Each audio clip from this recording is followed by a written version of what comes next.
button in case other people need to hear this. Thank you, Mike. So the story to reaching Acadeum and know more about their services is that we were contemplating on launching something on a platform, whether it's WPI or related or not.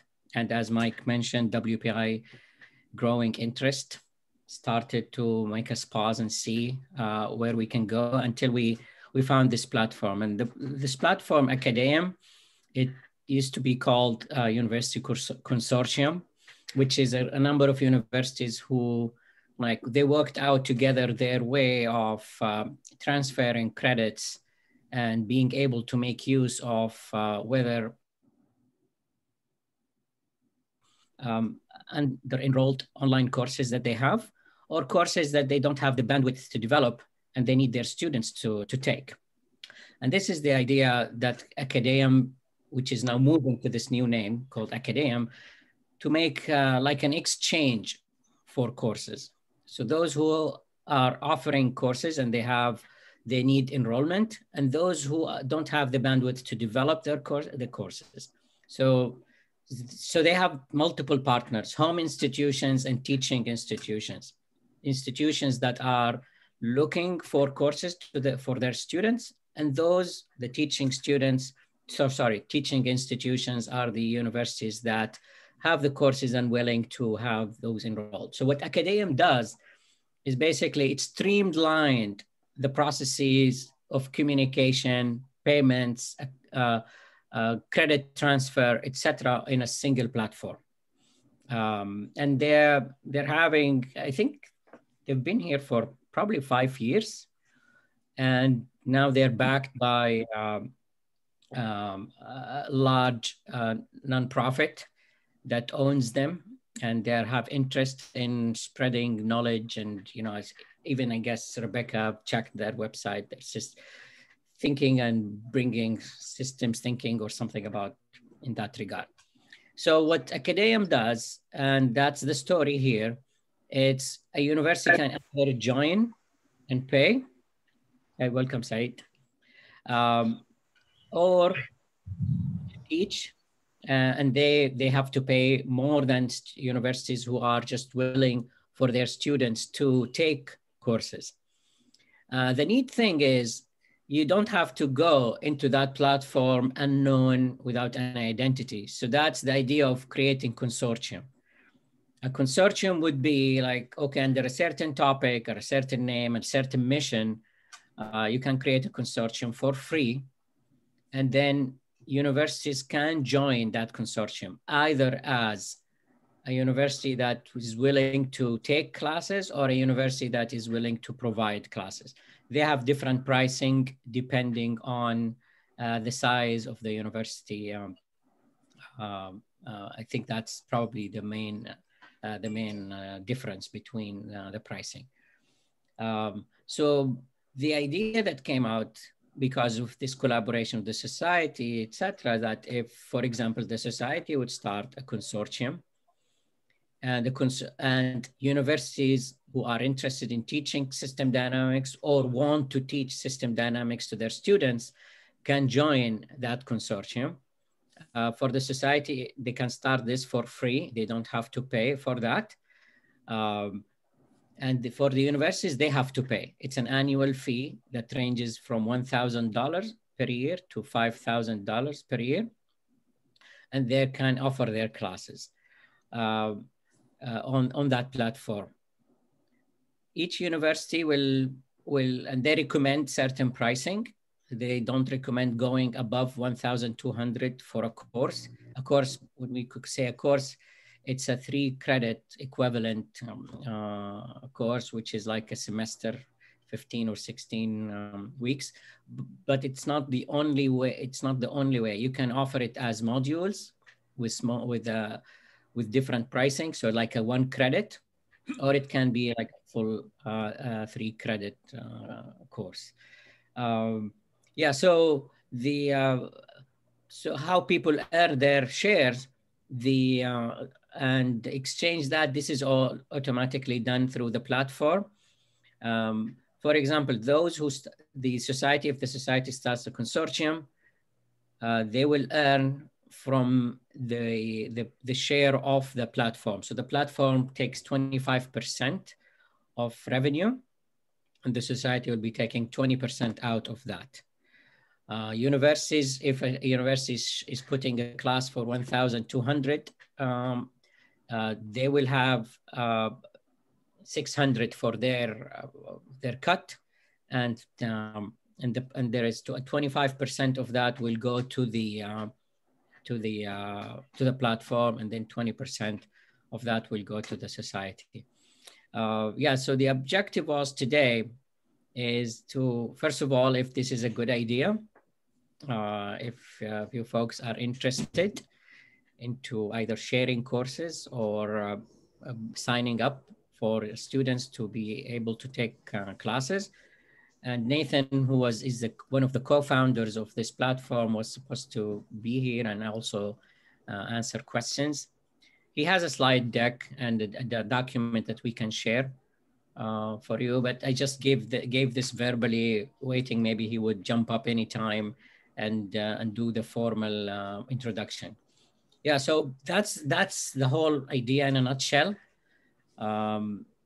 So if you have questions or comments, feel free. Yeah, let me just leap in and say a couple other things, Rafat. Thank you very much for that very nice overview. So an institution, a college or a university, it's primarily made for that, but they said a professional organization like the society can join.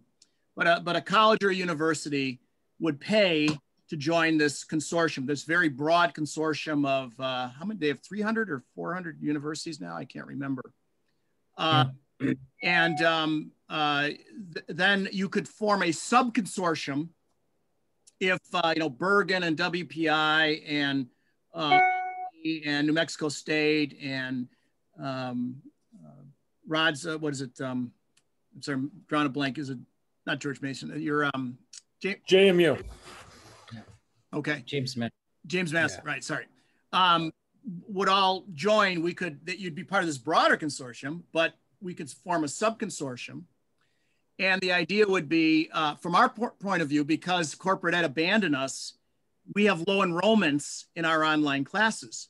So instead of just offering our classes to whomever we can scrounge up, they'd be offered to the entire consortium, the sub-consortium in principle, as well as the broader consortium of 300 universities or whatever it is. So we would fill up our seats, our virtual seats, if you will. And also we could offer courses that we don't currently offer. So in some sense, it expands our faculty, right? If Erling was offering the system dynamics of hula hoops and peanut butter, and we didn't offer that, we could say, go take his course in the consortium. And all of if we approved the courses offered in the consortium, then the credits would automatically transfer to the registrar's office. The financial stuff would happen behind the scenes with Acadeum's platform. So we wouldn't have to worry about telling somebody, go to XYZ University, take a class and transfer the credits in and go through the whole transfer process. That's all automated.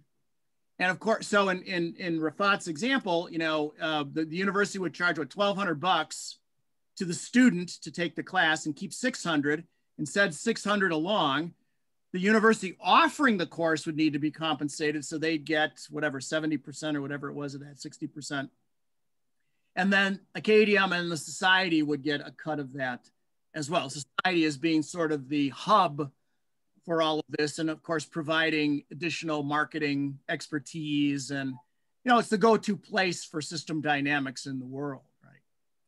So and then you could use your own platforms, right? So we use Canvas.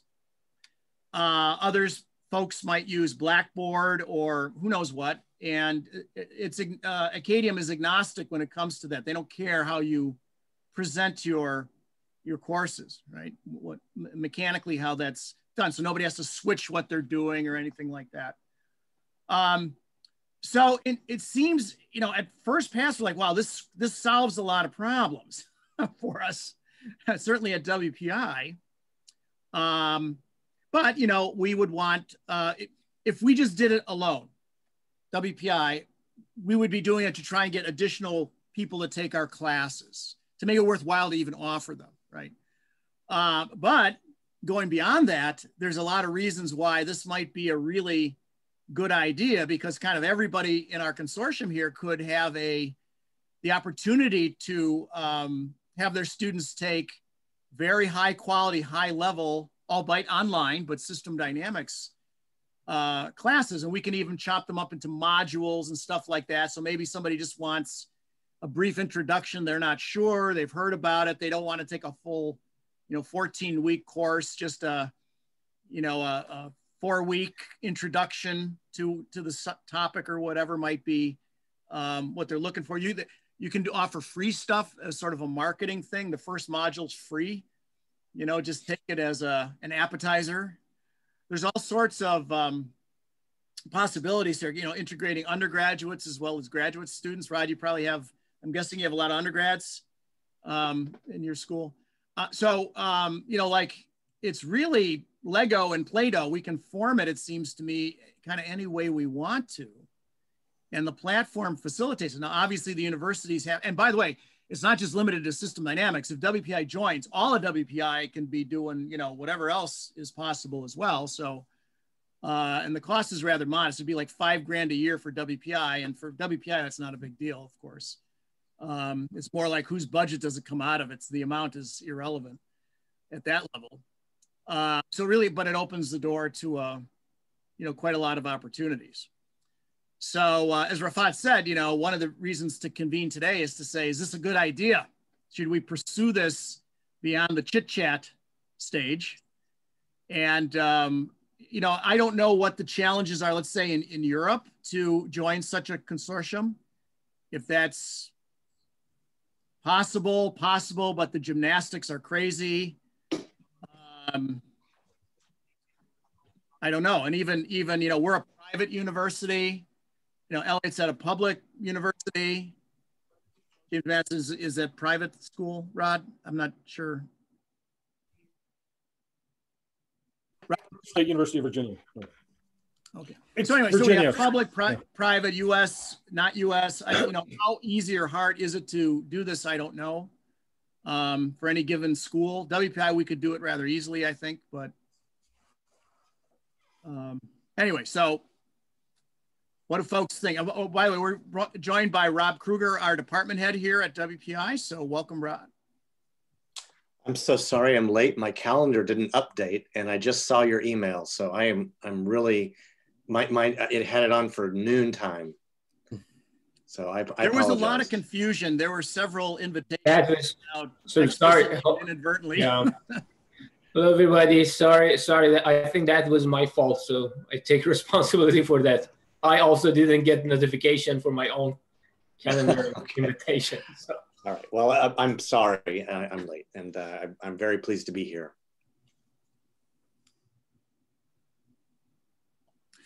One additional point. Answer any questions that might have been generated by what Rafat and I just said. So I have a question. So you mentioned the institutional difficulties. So my question would be that, is it possible to start this as individuals rather than, affiliation with institutions? We asked that. We said, could a department just do it? And they said no. Because you're involving the registrar's office at your university and the bursar's office, right? Because money and credits are going back and forth. So you really have to get approval at a very high level. That's my understanding anyway. So this sounds like it's a great idea.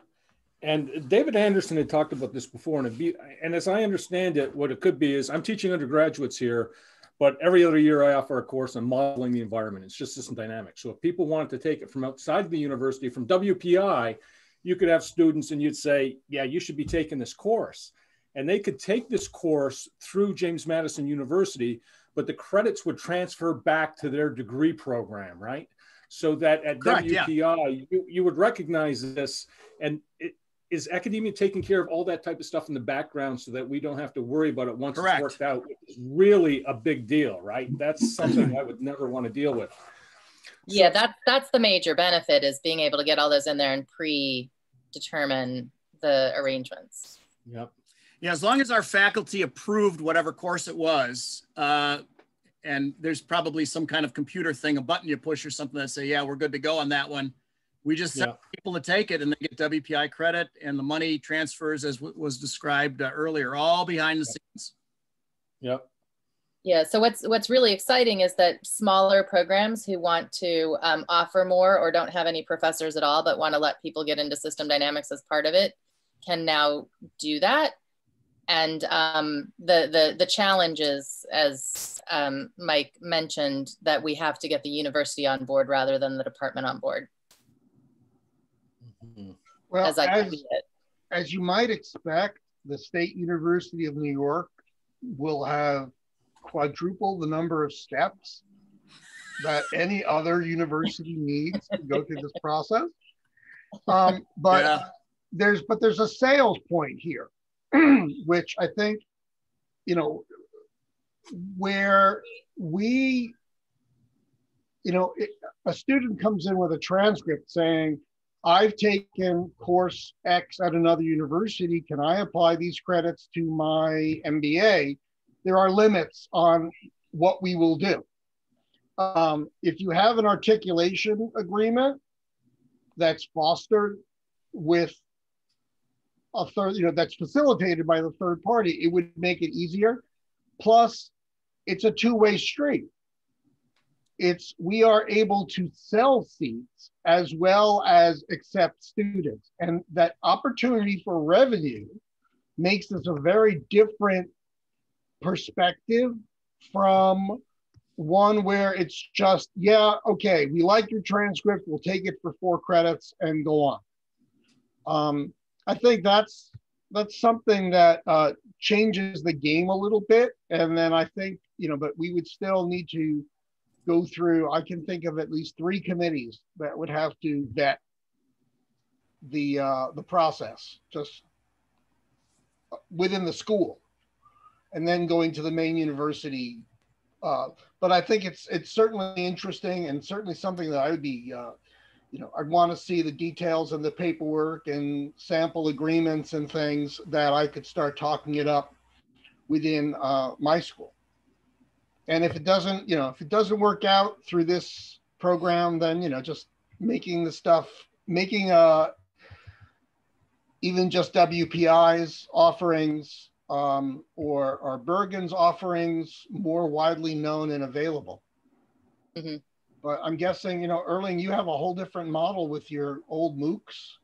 I don't know if you're still running those. Yeah, let me tell you a little bit about what's going on in Europe. You know, we have had this European Master Program going for some years, paid by the EU. And this summer we got a new project to develop 8, 9, 10 MOOCs, Systemdynamics, and several courses in Systemdynamics, and courses where we use Systemdynamics to deal with sustainability problems. And what you're talking about here is very interesting, because it is what we are trying to do in this new consortium or group of researchers that develop the MOOCs. And the idea is that we are empowering each other in that we can have a course in our institution that is produced and run by Paulo Goncalves or by Nuno Videira in Lisbon. So we get more courses to offer, and so will the others. And of course, well, we even this year we are even delivering the whole master's program online, and behind the scenes we are trying to make that permanent. Mm-hmm. And we only have one problem. It seems in connection with this, what you're talking about, the Acadeum, is that we are tuition free. Mm-hmm. That may be a problem actually, because you mentioned money here, but it's very interesting, particularly that you can step up one level and take care of some of the administrative difficulties, because that takes a lot of time to work through the different layers. So if that can be solved at a higher level, and our university, the directorate is very eager. We have a vice president for digitalization. So we are very much in favor of that. We don't do much to achieve the goals, but in principle, we are very positive. And yeah, so I'm eager to learn more about some of the practicalities here. We've been discussing who should get the credit when we deliver courses to each other. And one idea is that the institution that has developed and organizes the exam, because the MOOCs we develop are very much, doesn't involve a lot of manpower. So that means organizing the exam is the most costly part of it, probably.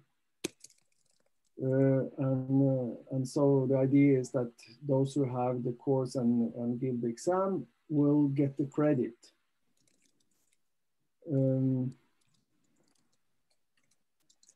Also, the courses will be offered as regular MOOCs that are not beyond the universities that are part of this project. And of course, when you offer a MOOC, then anybody can use the MOOC as an ebook and organize the exam themselves, right? So that's kind of two different models. So I don't know what you say about this tuition free. We do have another possibility of we can also charge money, but then we don't get course credit. And thus far we have chosen to get course credit. I think that gives us more money, and it also we reach out to developing countries to a large extent. This is what we've done with this course in resources management. So we have reached out to a lot of African students that may not be able to pay that much. Okay. So I have a quick comment about the tuition. They're okay if a university is offering a class for free, because they're looking at it from two perspectives. That this market exchange is attracting more people, so they will get their money through subscription, because to be on that platform you have to pay as a university, even if you are offering your courses for free. But it kind of bring students to everybody, so they will earn. They prefer that the courses have a price tag. But you know, for example, in our consortium, is if Bergen is for free, but other schools are people have to pay, then that's a balance between everybody. But I don't think that's a major issue. But we can discuss this, I guess, with Nathan. But initially, he said that's fine, because even for non-academic or non-credit students, who, for example, some society members who are neither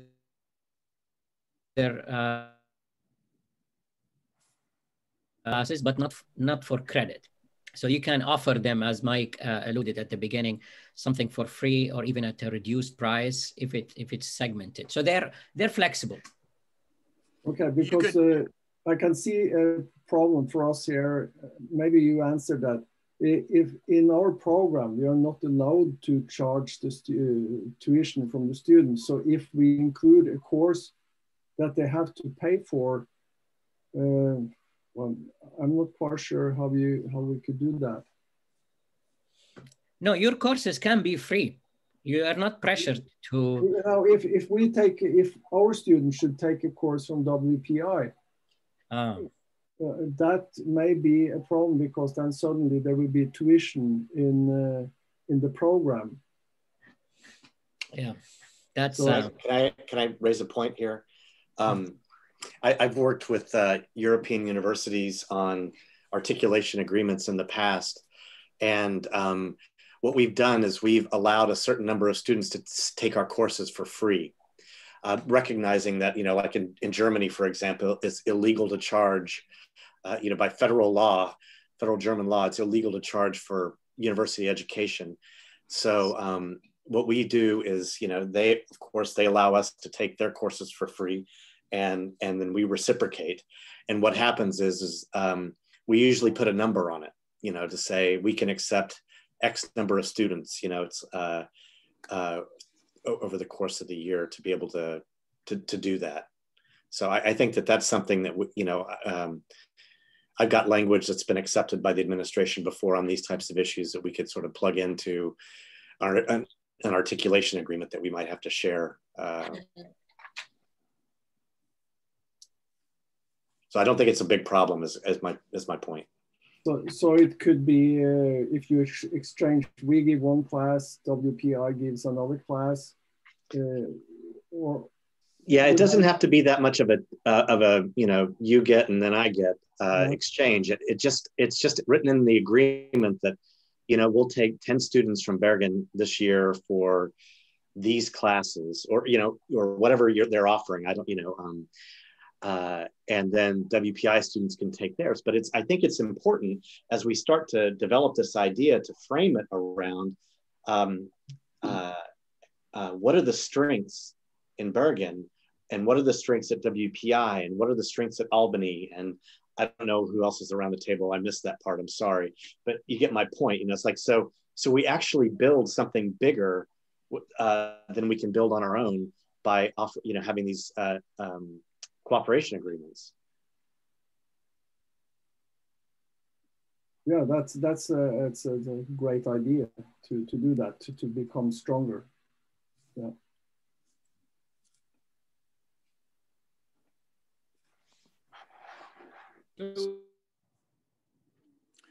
So what happens about the quality of not quality, the level of difficulties of courses? So I imagine that different universities have different standards, and, you know, in terms of the quality and difficulty of courses. I remember that when I started to develop my courses here, my course was too difficult for the students here. So over time, I tried to, you know, kind of like make it easier for students. So I imagine that we have different standards at different institutions. So how can we develop courses that are in the same kind of like level, or is it necessary to be in the same level? I mean, I don't know. I can tell you what happens in this European master program. If quality is low on the course, there is a tendency for the word of mouth to fly quickly in the student mass, so that the courses that are not good enough get no students. And you guys are, you're a community of scholars, and you know each other's programs, you know who teaches in your program, I assume, or you know people who know people. And you, as part of this articulation, or this, you know, this cooperation agreement, you enter into that knowing that your colleague on the other side of the pond, or, you know, in Southern Europe or North Africa or wherever, is delivering something that's equal in quality, you know. And if we start worrying about quality, that's actually maybe not a bad problem to have, because it means people are really wanting to be part of this consortium, find ways to contribute, and then we can develop, or you can develop as a group, a set of quality control standards that courses have to meet. You know, I mean, our department, Mike can tell you, our department does it all the time when it comes to taking online courses. We have a set of criteria that we use to measure you know, the quality, what we view as the quality of a course.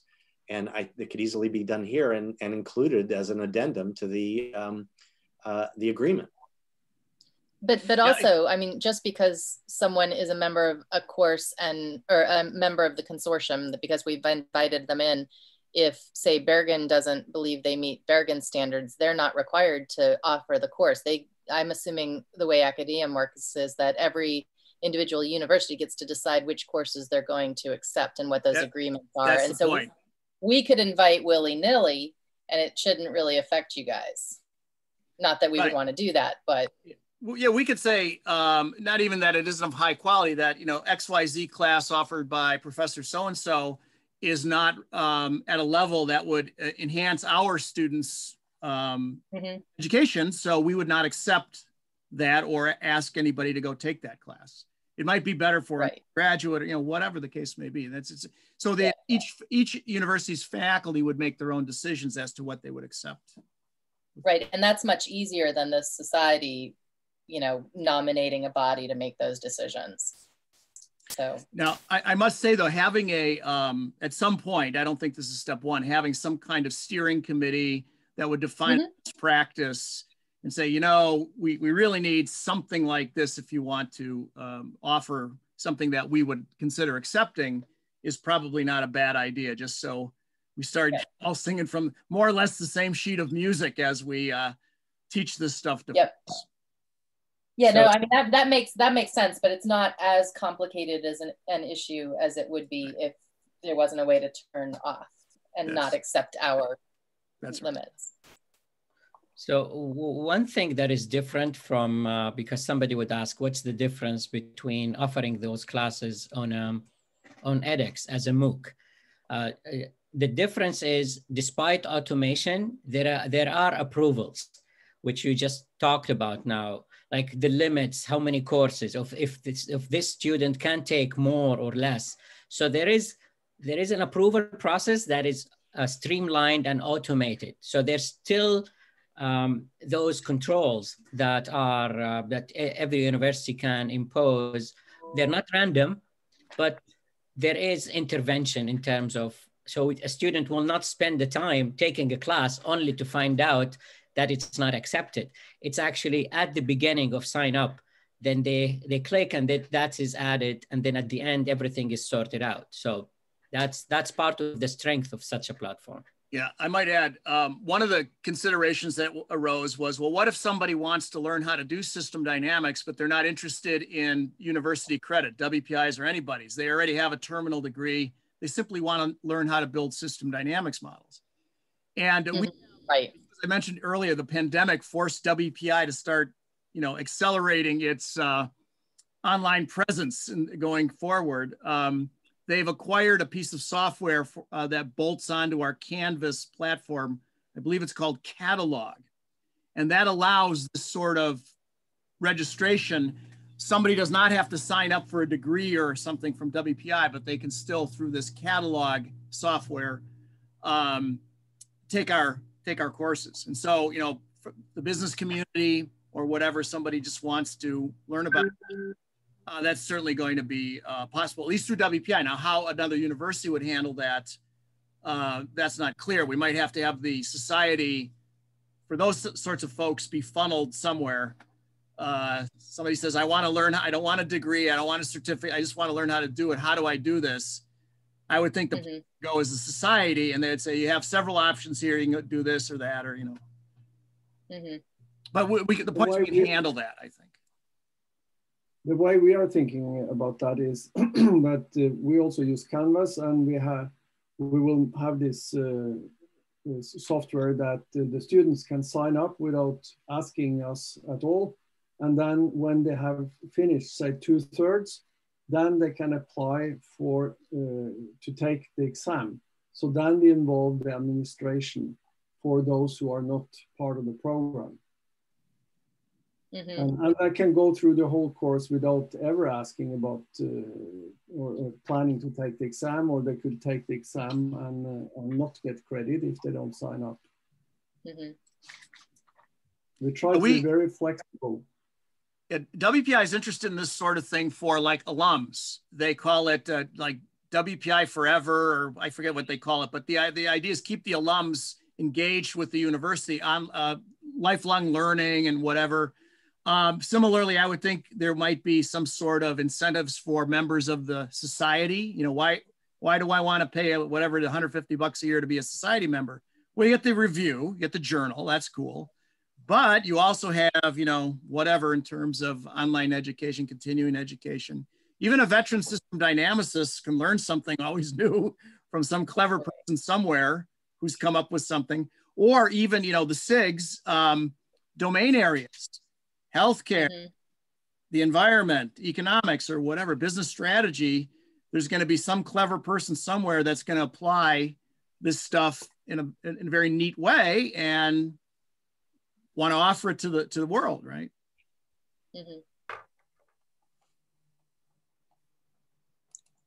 So what are the next, I mean, it sounds like people are generally interested in learning more and think that their university might be interested in this. Is that a good read of the room? No one's left yet. do we need we don't know if you're paying attention or if you're playing video games, but that's a good point. If that's true, what are the next steps? Sorry, go ahead, Mike. Do we need Nathan Green, I think is the name, from Acadeum to come and talk to us? And you know, we had, obviously there's a bit of a snafu this time. Do you want to hear from him, who can definitively answer?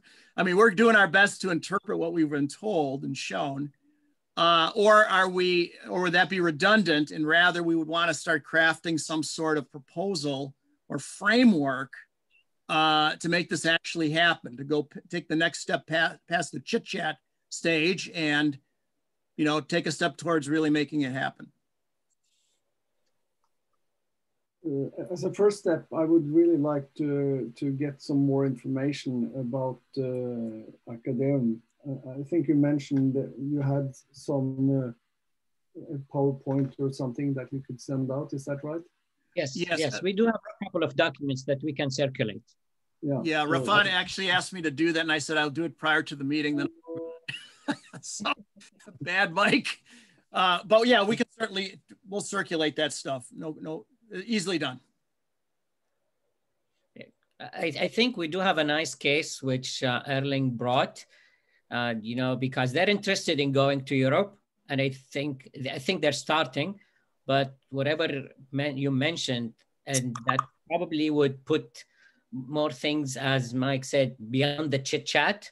Like, hey, we do have this case. Show us sample contracts. How are we going to carve out such agreements? So I'm assuming that the next level that you guys want to learn practical steps, not demo steps. Like, hey, what these documents look like. Can I take something and run to my dean or to the university president or so to make this moving, and not just to show the features of the platform? I think we probably covered 99% of that of that language, but the more specifics is probably needed, if you guys agree.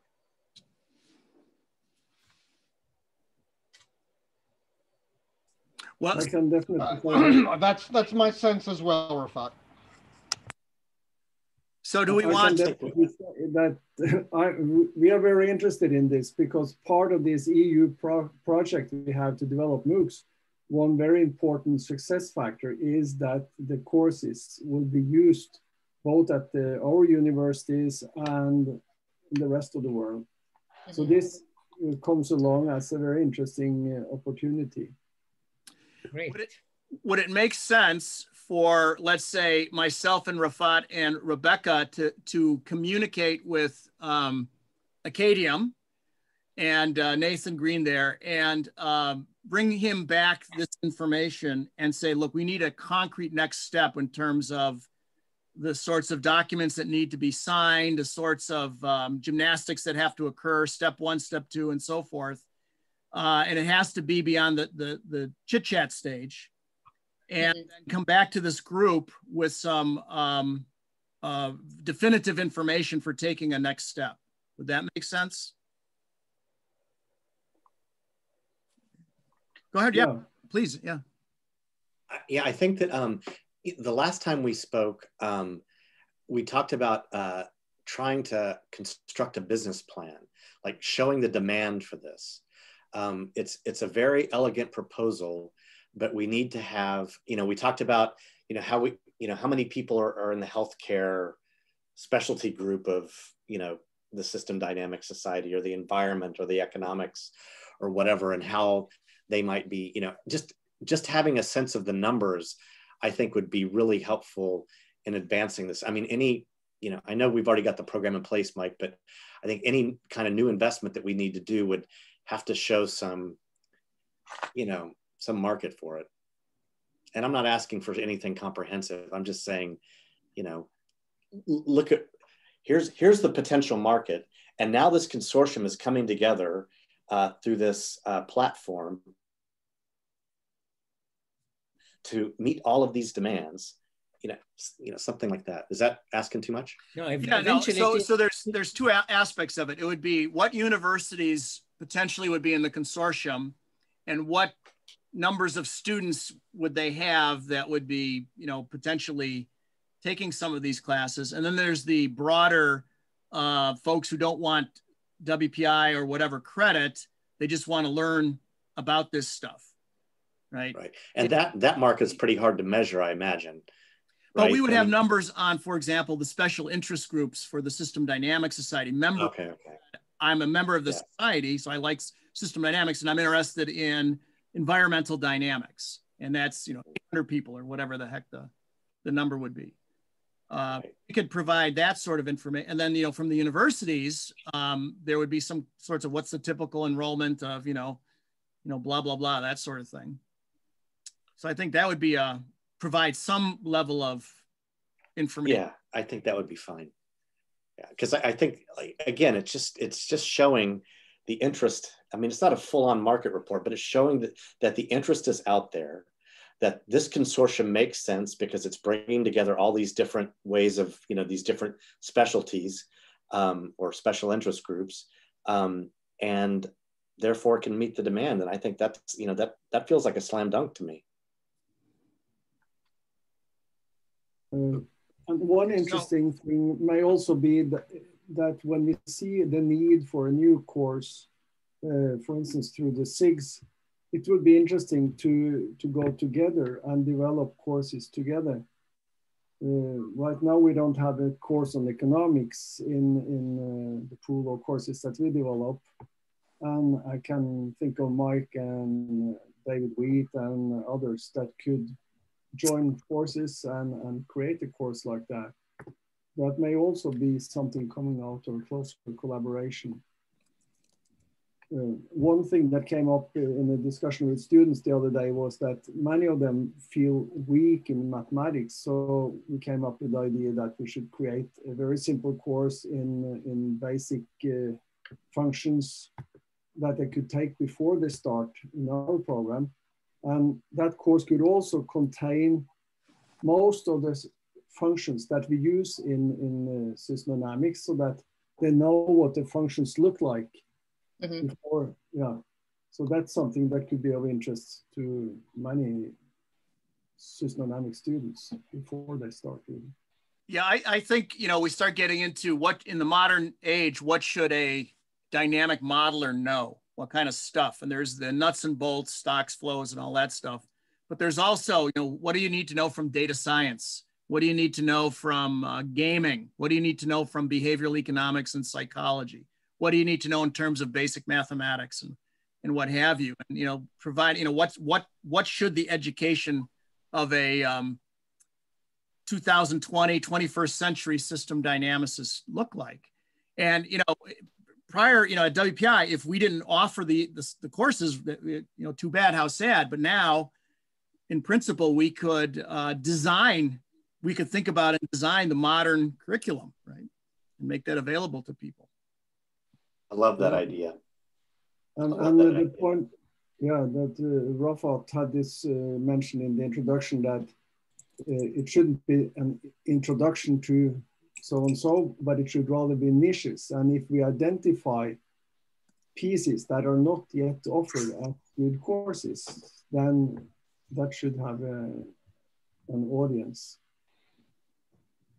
and with little competition from anywhere else.